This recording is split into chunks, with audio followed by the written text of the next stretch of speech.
चीन की एक प्रसिद्ध कहानी कही कि एक युवक गुरु के पास पहुंचा और उसने कहा कि मुझे भी जानना है, मुझे भी सत्य जानना है। गुरु ने कहा, सत्य जानना है या सत्य के संबंध में जानना है? शिष्य ने क्षण भर सोचा, गुरु के पैर पकड़े और कहा, जब आ ही गया आपके पास तो सत्य के संबंध में क्यों जानूंगा, सत्य ही जानूंगा।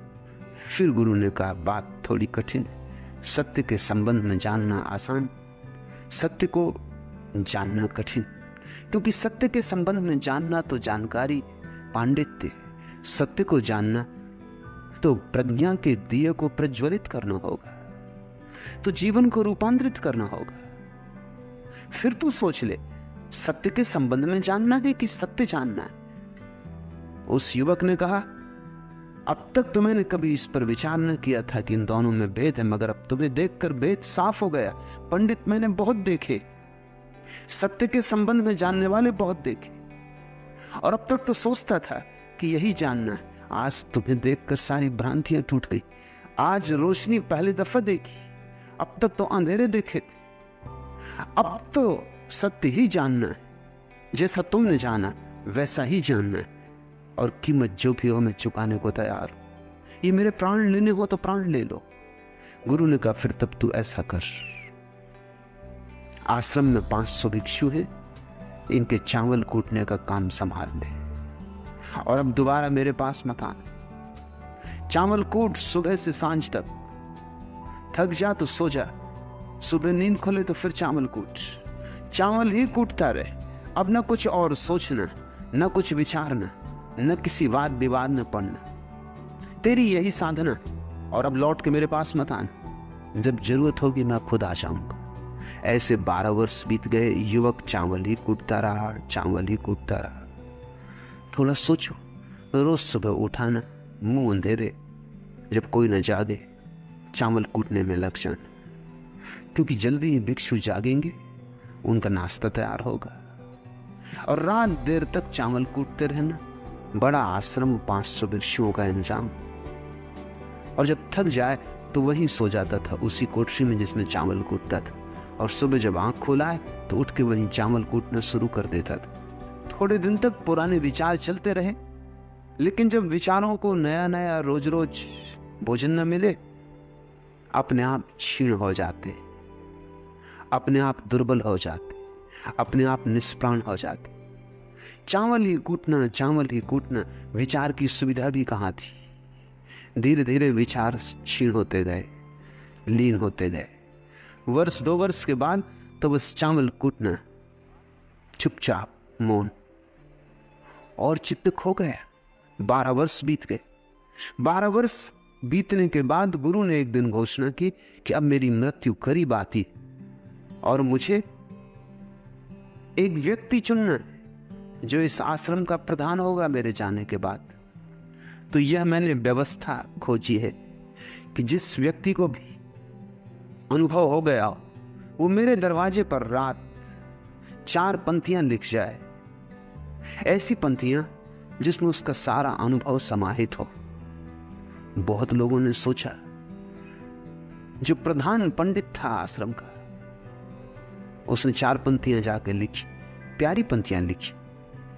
पंडित शब्दों के धनी होते, शास्त्रों के ज्ञाता होते, उसने बड़ी सार बातें लिख दी।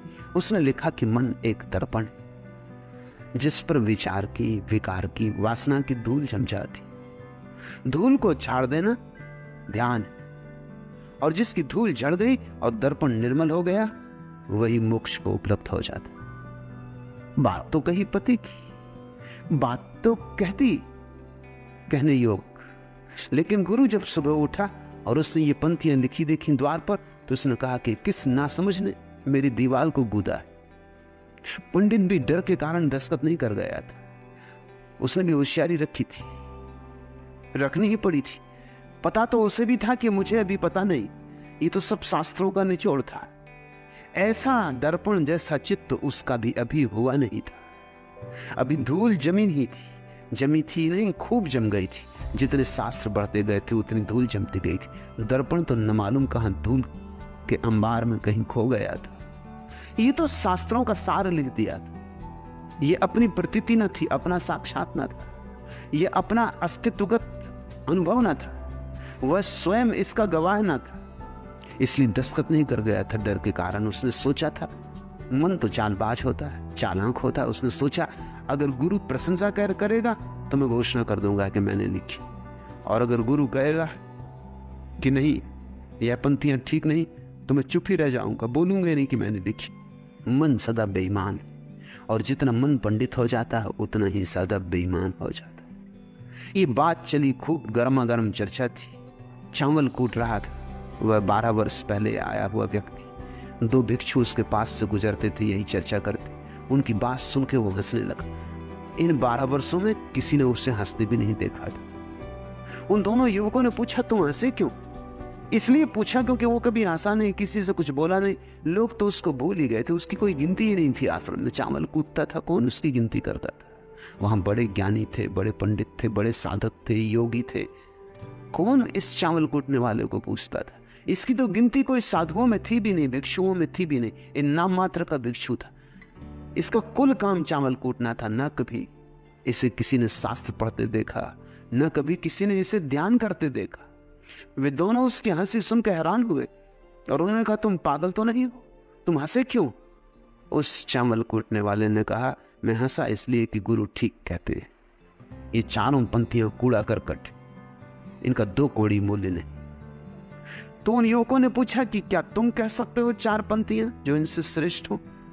क्या तुम लिख सकते हो? उसने कहा, लिख तो मैं ना सकूंगा क्योंकि मैं पढ़ा लिखा नहीं, लेकिन कह सकता हूं, तुम अगर लिख दो तो मैं भी चलने को तैयार हूं। वो युवक गया, उसने 4 पंक्तियां बोली, किसी दूसरे ने दीवार पे लिख दी।